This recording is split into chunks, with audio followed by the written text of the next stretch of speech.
దేవునికి మహిమ కలుగునుగాక. ఈ దినం దేవుని వాక్యం. దేవుడు ఇశ్రాయేలీయులను చూచెను, దేవుడు వారి యందు లక్ష్యముంచెను. గమనించినట్లయితే గనుక ఇశ్రాయేలు ప్రజలు వారు ఐగుప్తు దేశంలో దాదాపు 400 సంవత్సరాల పైగా వారు బానిసత్వంలో ఉన్నప్పుడు ఆ యొక్క ఫరో రాజు వారిని పెట్టేటటువంటి కష్టాలను, ఫరో రాజు వారిని హింసించే విధానాన్ని వారు అనగా ఇశ్రాయేలు ప్రజలు దేవునికి పెట్టినటువంటి నిట్టూర్పులను దేవుడు చూశాడంట. వారి యందు దేవుడు లక్ష్యముంచాడు.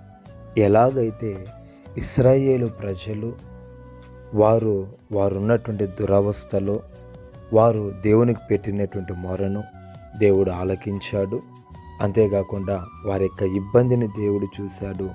వారి యందు లక్ష్యం ఉంచి ఎలాగైతే వారిని నేను ఆదుకోవాలి అని దేవుడు తీర్మానం చేసుకున్నాడో అదే ప్రకారముగా ఈ యొక్క దినాలలో నీవు గడిచిన దినాలన్నీ, గడిచిన సంవత్సరం అంతయు కూడా అనేక ఇశ్రాయేలు ప్రజలు పడిన రీతిగా నీవు అనేక ఇబ్బందులు పడ్డావేమో, అనేక రీతిలుగా నీవు హింసింపబడి ఉండొచ్చు, మానసికంగా కృంగిపోయి ఉండొచ్చు. అంత మాత్రమే కాకుండా అనేక రకాలైనటువంటి ఇబ్బందులకు నువ్వు గురై ఉండొచ్చు. ఇశ్రాయేలు ప్రజలలాగా నీవు నిట్టూర్పులు విడిచేటటువంటి పరిస్థితిలోనికి నువ్వు వచ్చి ఉండొచ్చు. అయ్యో, దేవుడు నన్ను చూడటం లేదా, దేవుడు నన్ను ఆదుకోడా, దేవుడు నాకు సహాయం చేయడా, ఏక పరిస్థితిలో నుంచి, ఈ స్థితిగతిలో నుంచి దేవుడు నన్ను విడిపించడా అని చెప్పేసి నీవు ఎదురు చూస్తూ ఉండొచ్చు. అయితే ఇశ్రాయేలు ప్రజల యొక్క నిట్టూర్పులను దేవుడు చూసిన రీతిగా, ఇశ్రాయేలు ప్రజలను చూసిన రీతిగా వారి యందు దేవుడు లక్ష్యం ఉంచినట్లుగా ఈ దినాన ఏక సంవత్సరంలో నీ యందు కూడా దేవుడు లక్ష్యం వస్తున్నాడు. నిన్ను కూడా ఆయన చూస్తున్నాడు. నీ యందు లక్ష్యం ఉంచేటటువంటి దేవుడు, నీ యందు లక్ష్యం ఉంచినటువంటి ప్రభువు నీతో చెప్తున్నది ఏమంటే, నిశ్చయముగా నీవు ఉన్నటువంటి ప్రతి పరిస్థితిలో నుంచి నేను విడిపిస్తాను.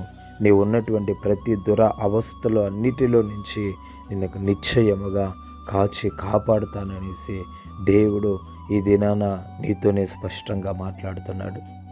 కాబట్టి గమనించండి, నిశ్చయముగా నేను విమోచించినటువంటి వాడు నీకు తండ్రి ఉన్నాడు.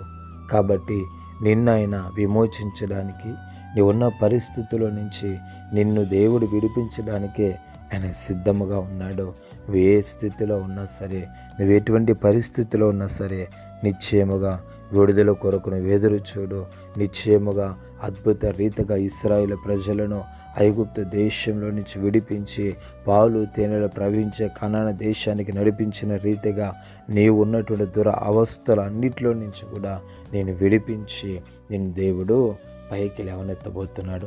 ఒకవేళ ఈ దినాన నువ్వు అప్పులు అనేటటువంటి దురవస్థలో ఉన్నావేమో, ఇరుకు ఇబ్బంది అనేటటువంటి అవస్థలో ఉన్నావేమో, కుటుంబ సమస్యలు అనేటటువంటి అవస్థలో ఉన్నావేమో, అంత మాత్రమే కాకుండా అనారోగ్యం అనే పరిస్థితిలో నీవు ఉన్నావేమో, నువ్వు ఈ దినాన ఏ స్థితిలో ఉన్నా సరే నిశ్చయముగా నా దేవుడు నిన్ను విడిపించుటకు సమర్థుడు, నా దేవుడు నిన్ను విడిపించుటకు సమర్థుడు.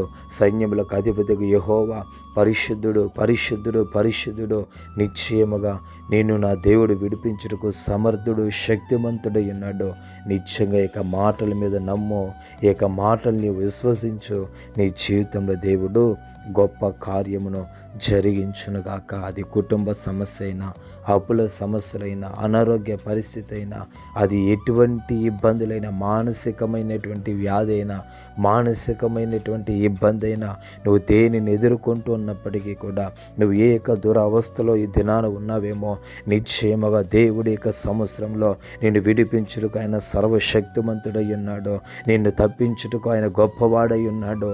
నేను విడిపించుటకు ఆయన నిశ్చయం నిశ్చయంగా నేతకు దిగి వచ్చినటువంటి దేవుడు నిశ్చయంగా నిన్ను విడిపిస్తాడు.